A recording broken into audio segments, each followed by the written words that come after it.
দাঁত বার করে পড়বি, দাঁতগুলো খুলবে। Hey guys, welcome back to my channel. আশা করি তোমরা সকলে খুব ভালো আছো। এই যে কয়েক মাস আগে মানে শীতকালে আমরা গেছিলাম তারাপীঠ। আমরা কি করেছি সেখানে গিয়ে, মানে দাদা ভাইয়ের বিয়ের পরপরই আমরা গেছিলাম, কিন্তু সময়ের অভাবে আমার এডিট করে হয়ে ওঠেনি। যাই হোক, কী করেছিলাম, কিভাবে আমরা সেই ট্রিপটা এনজয় করেছিলাম, চলো তোমাদের সাথে শেয়ার করি। আমরা যেতে যেতে যেহেতু 12টা বেজে গেছিলো, সেদিন আমরা পুজো দিতে পারিনি। ওখানে যেহেতু আমাদের লজ আছে, তো সেখানেই সেদিনকে উঠেছিলাম। তারপরে সেদিনটা আমরা ঘুরেছি, তারপরের দিন পুজো দিয়ে শান্তিনিকেতন ঘুরে বাড়ি এসেছি। এই যে এই ফুলগুলো সব লজের ছাদেই হয়েছে, তো দাদাভাই সেগুলো তুলে এরকম সুন্দর করে বৌমণি আমাকে সেইটা গিফট করেছিল। আপনারা এখন কুত্তা বাচ্চা দেখবেন, ফুটফুটি সুন্দর, হাসতে ব্যস্ত। গোলাপের ইগুন হয়েছে নাকি?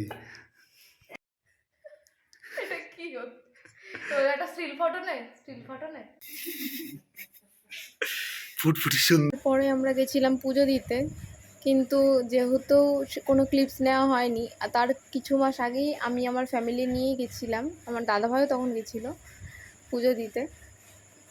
তার ওই ট্রিপটা আমাদের কাছে সবথেকে বেস্ট ছিল। আমরা ভীষণ মজা করেছিলাম। আগের বারের ট্রিপটা করেছিলাম মা, বাপি, ভাই, আমি আর দাদা ভাই।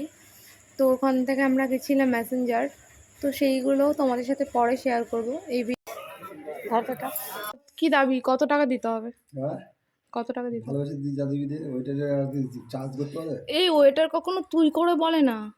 সরি, নেন ধরেন। আপনি কবে বল, এই যে আপনার চাপ, প্লিজ এটা নিন।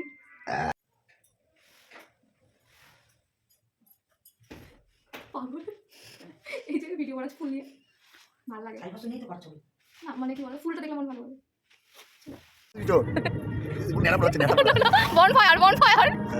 এই বলতে কোনো